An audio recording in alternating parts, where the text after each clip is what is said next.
Hello, epic viewers from the multiverse. Prepare to indulge in experiencing sheer bliss, because today another riveting, caffeinating, stellar unboxing video is about to be brought to fruition. What items will I be unboxing? What items will I be opening? Without further delay, without further procrastination, allow me to listen to the box. What items are encompassed inside this bulky, hefty, tangible, nifty box? Let's find out. I'm going to demystify the answer to that inquiry right here and now, so bear with me. It will only take me billions of picoseconds to extract the items from the box and subsequently swap them in front of the camera for you to feast your glorious eyes on. Here we go. The boxing process is about to commence. It is officially underway. What items have I extracted? What items have I drawn forth? What items have I elicited? Let's find out. We have a myriad of figurines that are engulfed within this bag. I need to gingerly extract them from the bag. I don't want the integrity of these figurines to become further compromised. Alrighty, who do we have off the get-go? We have the one and only quintessential warrior who's mentally competent, illustrious, revered, Brainiac. Alrighty. Before I meticulously analyze this figurine, I just want to place other figurines back in the box.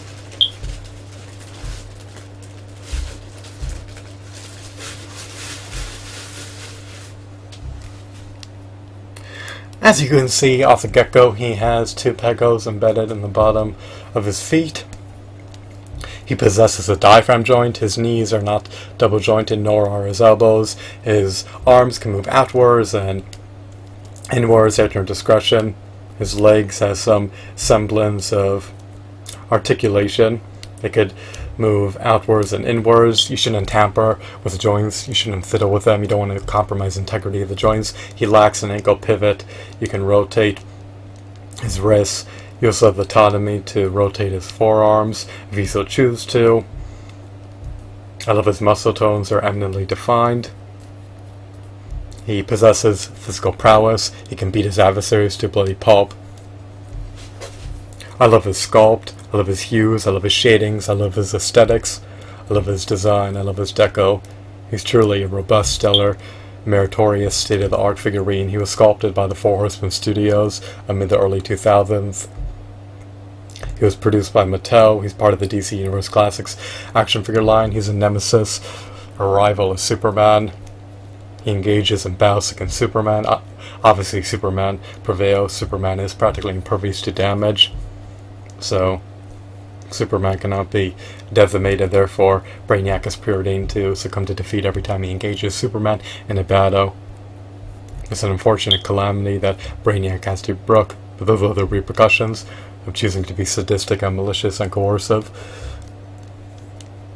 Brainiac knows what he's getting himself into, and he just brooks the ramifications of his own decisions. This figurine's fingers are not fully clenched together, they're semi-clenched together. His fingers are not fisted, or I should say his hands are not fisted. His hands are not fisted. I guess this is a second best pose that your hands could be in if you lack finger joint articulation. I'd prefer they were fisted, but at least now he can wield weapons if you want to equip him with armaments. So here's Brainiac, not bad. He's not marred with scratches, he's not inundated with scratches. He doesn't have any major scuffs or dings or dents. Nothing really disconfigures his appearance, or impairs his appearance, or taints his appearance, or distorts his appearance. I can't discern any major scratches or any blemishes or anything like that, so let's just move on. That's Brainiac. Going back into the box, resorting to scouring inside the bag, we have another figurine.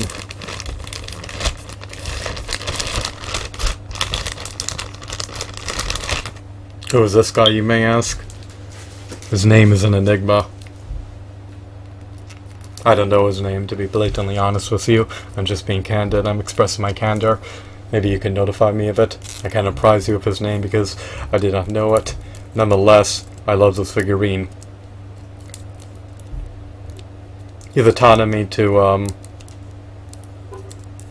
mount him to a stand. He has 2 pegos embedded in the bottom of his feet. Of course, he has a diaphragm joint. You can rotate his waist. You can rotate his forearms. You can't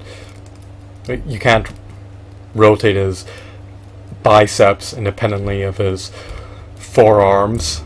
So that's a shame. But it doesn't really matter. I mean, you can still pose him in nearly any virtual pose that you... Yeah, let me revamp that. You can pose him in nearly any pose that you see fit. He can be placed into nearly any dynamic pose or virtually any pose.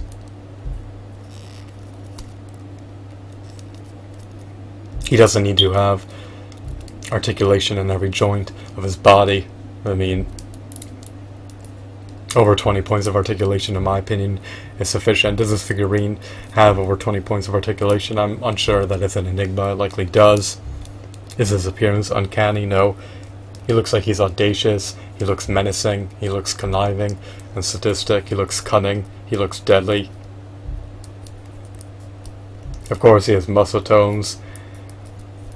His outfit or wardrobe is adorned with a belt. Not bad. He has boots, of course. They can't be removed. They can't be detached. Nor can his head wrappings be removed. Of course, you can ascend and descend his head. You can rotate his head. I mean, he pretty much has articulation in nearly every point of his body, with the exception of his finger joints, with the exception of his toe joints. He can't really perform an ankle pivot. I mean, of course, his articulation could be more robust. His articulation could be more prodigious. It could be more extensive. But, I mean, this is pretty sufficient. If you're going to pay under $10 for a figurine, and don't expect to be able to articulate every single joint within his body. I mean, you can't open his jaw or anything like that, but even if his facial expression is predetermined, he still has tremendous merit. I mean, look at this figurine, look at his details, look at his shadings, look at his hues. I can't discern any major flaws. Look at his intricacies down to the nitty-gritty details. I mean, he's a paradigm of perfection. He's an epitome of perfection. He's the embodiment of resounding perfection. I love this figurine. He seems to have a golden face. It's either golden or brown. My vision is abysmal, so I can't really distinguish between the colors without illuminating the figure. My room is relatively dim and dark. There's barely any light in here.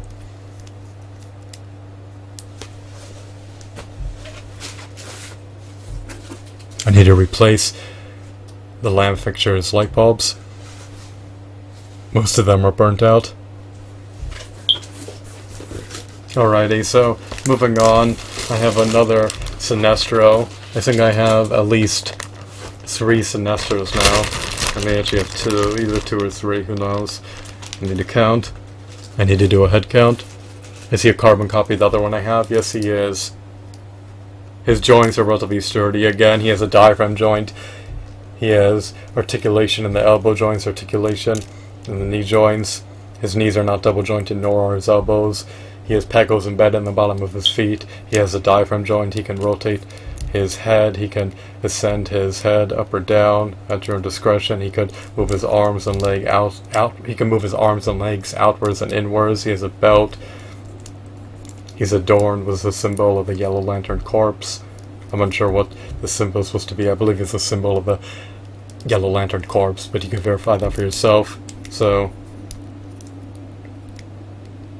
irregardless of the fact that he lacks finger joint articulation like a Toy Biz Marvel Legends figurine, he still has tremendous merit. I mean, if the fingers are going to be pre-posed, I prefer if his hands were fisted or if the fingers were semi-clenched together. And in this context, they are. Fortunately, he has fisted hand, and he has one hand that is... He has one hand with fingers that are semi-clenched together.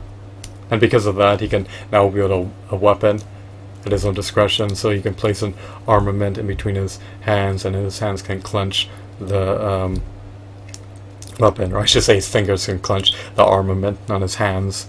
This hand can't really clench anything because it's pre-posed, and even though this hand is pre-posed as well, at least there's an aperture between his fingers, so he can technically grasp a weapon. So here's Sinestro. He truly embodies and captures the essence of Sinestro. He looks sinister. He is quite sinister.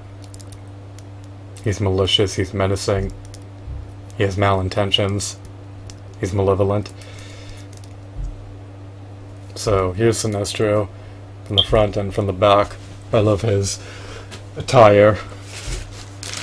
Alrighty, so next we have a couple more figurines.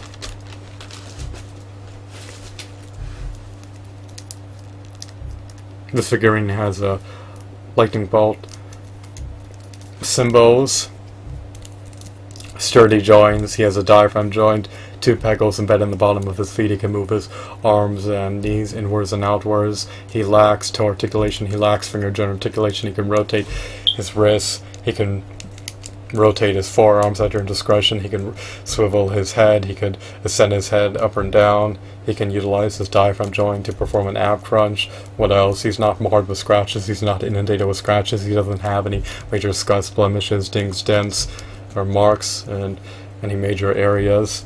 I love his goggles.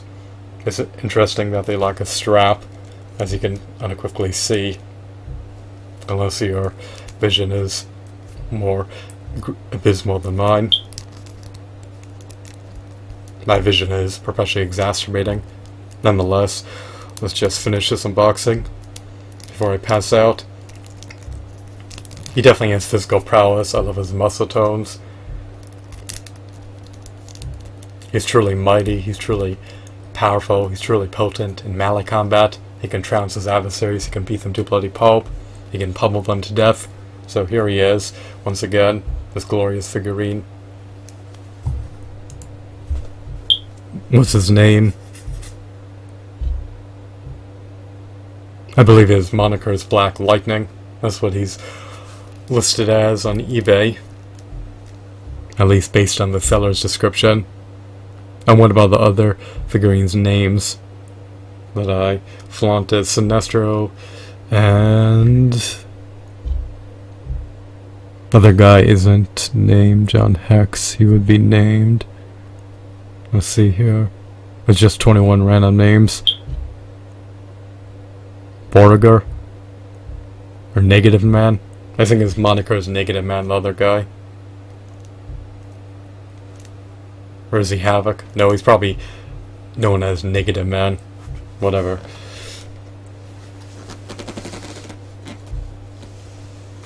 He's likely villainous or demonic. Alrighty, so last but not least is the one and only. Let's see if I can pinpoint his name here. It's 21 random names.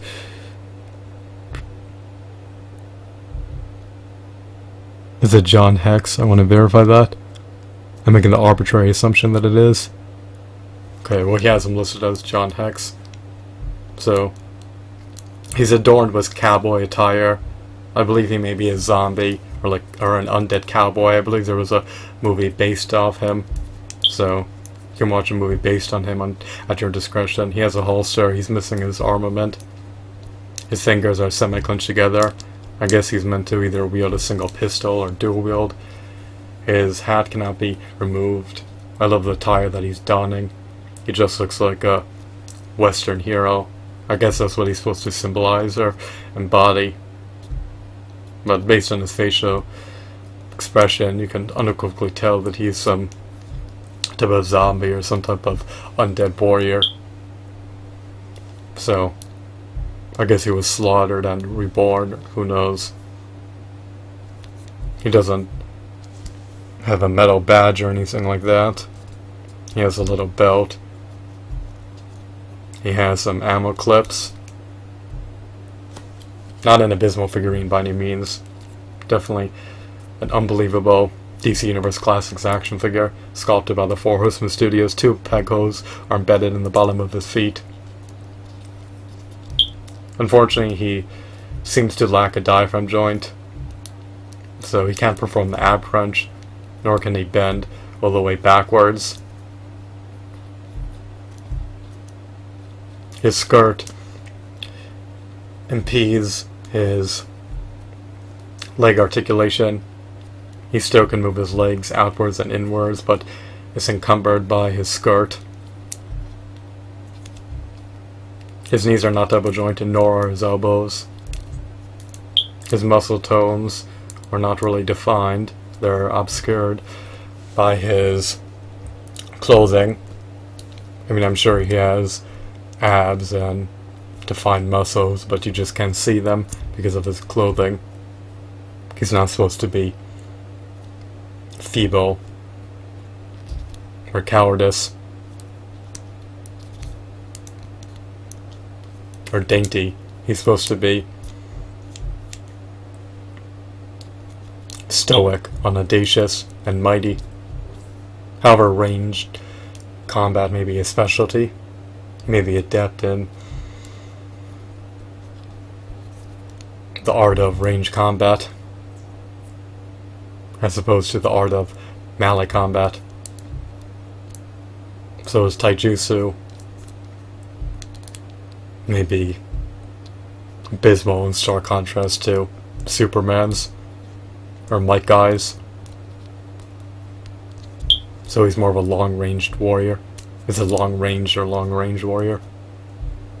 I guess you could say he's more of a long-range warrior. That sounds uncanny and awkward, but we'll just say that for now. He has spurs, I believe they're called spurs, protruding out of his boots.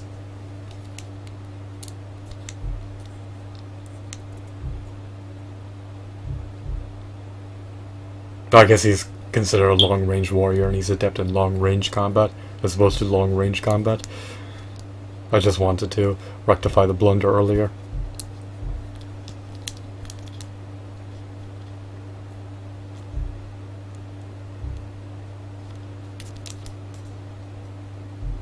He has a little strap for a weapon that he can wield. I'm unsure what his weapons are. I didn't receive them, unfortunately, but I'm not going to pay twice as much money to receive his innate default weapons. I'll just have to make do. He'll have to fight with his bare fists. He doesn't have a choice, right? So that's what I received thus far. This is a third part of the unboxing of the DC Universe Classics action figure lot. This lot is also comprised of some DC Direct action figures, so just be wary of that. If you expect to fully see 100% DC Universe Classics action figures by watching these unboxings of DC Universe figurines, and you mostly see DC Universe Classics action figures, but you won't always see DC Universe Classics action figures, because when I buy DC Universe Classics action figures lots, they're comprised of some DC Direct figurines. So, for instance, let me just further elucidate what I'm talking about. I bought the DC Universe Classics action figure lot, and thus far I've unboxed a multitude of figurines. One of them was a DC Direct figurine. I mean, it's no big deal, but this figurine is not sculpted by the Four Horsemen Studios. You can unequivocally tell. I mean, there's one peg hole, and this design is sculpted, and this points of articulation are not as robust, in stark contrast to a DC Universe Classics action figure that's sculpted by the Four Horsemen Studios. So you can definitely discern their differences and their disparities. And then this figurine too is likely a DC Direct figurine. If it was sculpted by the Four Horsemen Studios, it would likely have more points of articulation, it would likely have more hues, it would likely have more details, it would likely have higher quality shadings, it would likely have a longer cape, it would likely have 2 peg holes embedded in the bottom of his feet. So I unboxed 2 DC Direct figurines thus far. But in this video though, I think I just entirely unboxed DC Universe Classics action figures. So just to review once again, just in case you have no recollection of what transpired, we have John Hex, I believe, and then we have Sinestro, this Sinestro is homogeneous to the other Sinestro that I have. I think I have a Sinestro part of the Green Lantern Corps, and then I have a Sinestro part of the Yellow Lantern Corps, or the Yellow Lantern Corps. And then I have this figurine, I believe is known by the moniker of Negative Man, and followed by him I have this character, I think his name is known by the moniker of Black Lightning, and then we also unboxed, I believe I unboxed Brainiac. Was it in this video or the last video? I'm just recording them continuously, incessantly, non-stop, so I'm trying to keep track of which video I unboxed Brainiac in, but it may have been, I think it was in this video though, I'm not sure, whatever, but he was Brainiac. So those are just some of the figurines that I unboxed. And then my previous videos, when I was unboxing this DC Universe Classics action figure a lot, I unboxed Big Barber Batman, and then I unboxed this guy, he's some sort of guardian, I'm sure he's Garden, and then Orion, I'm not sure of his moniker, I believe it's Orion, or Orion, who knows. And then we have Catman, maybe he first debuted in the 1960s, and then we have Gentleman's Ghost. And then I showed you the DC Direct figurines, which look akin to the DC Universe Classics action figures. And then, of course, we have Guy Gardner. So, not bad, not abysmal by any means. You could likely find them via Amazon or eBay or perhaps on Craigslist if you can strike a deal. So, buy them at your own discretion. Do I love them? Do I relish them? Do I love to take a gander at them every day? Of course I do. They're unequivocally paradigms of perfection, to each his own, right? So I hope that you deem this video to be insightful and enthralling. Have a wonderful, marvelous day. Goodbye.